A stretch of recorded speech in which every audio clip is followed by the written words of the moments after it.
கர்த்தருக்கு ஸ்தோத்திரம். இன்றைய வசனம். தேவன் தாமே இன்றைய வசனத்தை கொண்டு உங்களை வழிநடத்துவாராக, ஆசீர்வதிப்பாராக. ஆமென்.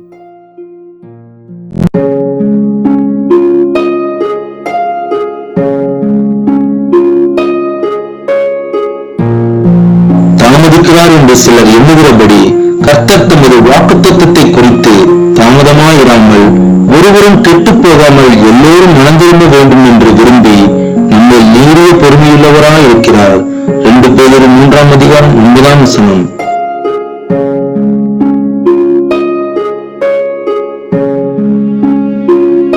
The Lord is not slow in keeping his promise, as some understand slowness. Instead, he is patient with you, not wanting anyone to perish, but everyone to come to repentance. 2 Peter 3:9.